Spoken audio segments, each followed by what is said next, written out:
Big ബോസിൽ പോയിട്ട് തിരികെ വന്നവരുടെ കൂട്ടത്തില് ഒരു പേഴ്സണൽ ഗ്രഡ്ജും ഇല്ലാതെ പെരുമാറിയ ഒരൊറ്റ വ്യക്തി എന്ന് പറയുന്നത് നമ്മുടെ രേണുസുതിയാണ്. പുള്ളിക്കാരത്തിയാണെങ്കില് നമ്മള് സാധാരണ സോഷ്യൽ മീഡിയയിൽ കാണുന്ന ഒരു വ്യക്തിയുണ്ട്. അപ്പൊ അതിൽ നിന്ന് തികച്ചും വ്യത്യസ്തയാണ് പുള്ളിക്കാരത്തി. ആരോടും പേഴ്സണലായിട്ട് ഒരു വൈരാഗ്യവും പുള്ളിക്കാരത്തിയുടെ കയ്യിലില്ല. തിരിച്ചു വന്നതിന് ശേഷം നല്ല ഭംഗിയായിട്ട് പതിവിലും വിപരീതമായിട്ട് നല്ല ആക്റ്റീവായിരുന്നു പുള്ളിക്കാരത്തി. ഇവിടെ നമ്മുടെ ബിഗ് ബോസിലായിരിക്കുമ്പോൾ തന്നെ പുള്ളിക്കാരത്തി കൂടുതൽ ഡൗൺ ആയിരുന്നു. പക്ഷെ പുറത്ത് പോയിട്ട് വന്നപ്പോഴും പുള്ളിക്കാരത്തി നല്ല ആക്റ്റീവാണ്. അതുപോലെ തന്നെ അനുമോളെ എല്ലാവരും ആക്രമണം നടത്തുന്ന സമയത്തും പുള്ളിക്കാരത്തി അവരുടെ കൂട്ടത്തിൽ ഒന്നും ഇല്ലായിരുന്നു. അവരുടെ കൂടെ ചേർന്ന് കൈകൊട്ടി ചിരിക്കാനോ കളിയാക്കാനോ ഒന്നും പുള്ളിക്കാരത്തി നിന്നിട്ടില്ല.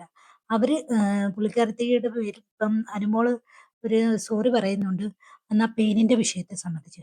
സത്യത്തിൽ ആ ഒരു വിഷയം പറഞ്ഞ് വേണമെങ്കിൽ നമ്മുടെ ഈ രേണുസുതിക്ക് അനുമോളോട് എന്തെങ്കിലുമൊക്കെ വഴക്കിടുകയോ എന്തെങ്കിലുമൊക്കെ പറയുകയോ ചെയ്യാമായിരുന്നു. പക്ഷെ അതൊന്നും പറയാതെ നീറ്റായിട്ട് "എനിക്കതൊന്നും ഇല്ലെടി. ഞാനതൊക്കെ മറന്നു.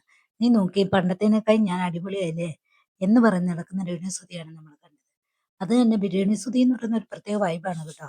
പുള്ളിക്കാരി തന്നെ നല്ലപോലെ ഒരു പാട്ട് പാടുന്നുണ്ട്. പാട്ട് പാടുന്ന സന്ദർഭത്തിൽ അടിപൊളിയായിട്ട് പുള്ളിക്കാരത്തി പാടുന്ന കണ്ടില്ലേ. അപ്പം അത് മാത്രമല്ല ഒരുപാട് പോയിട്ട് വന്നതിന് തികച്ചും വ്യത്യസ്തമാണ് പുള്ളിക്കാരത്തി. അപ്പം വന്നവരുടെ കൂട്ടത്തിൽ ഏറ്റവും ബെറ്ററും ഒരു രീതിയിൽ പോലും ആരെയും ശല്യം ചെയ്യാത്തതും ആരോടും തന്നെ തൻ്റെതായ ദേഷ്യവും ഭാവവും ഒന്നും കാണിക്കാത്ത ഒരൊറ്റ വ്യക്തി എന്ന് പറയുന്നത് രേണുസുതി മാത്രമേ ഉള്ളൂ. അത് കണക്ക് തന്നെ പുറത്ത് ആരെന്ത് പറഞ്ഞാലും മൈൻഡ് പോലും ചെയ്യാതെ നടക്കുന്നതും പുള്ളിക്കാരത്തി മാത്രമേ ഉള്ളൂ. ആരെന്ത് പറഞ്ഞാലും എനിക്ക് പുല്ലാണെന്നും പറഞ്ഞ് സഞ്ചരിക്കുന്ന വ്യക്തിയാണ് രേണുസുതി. അല്ലാതെ ശൈത്യമൊക്കെ പോലെ പുറത്ത് എനിക്ക് അങ്ങനാ ഇങ്ങനാന്ന് പറഞ്ഞ് പേടിച്ചു പോയതിന് അതിവിടെ തീർക്കുകയൊന്നും പുള്ളിക്കാരത്തി ചെയ്യത്തില്ല. എന്നെ എന്ത് പറഞ്ഞാലും ഒരു പുല്ലൊന്നും പറഞ്ഞ് നടക്കുന്ന വ്യക്തിയാണ് രേണുസുതി.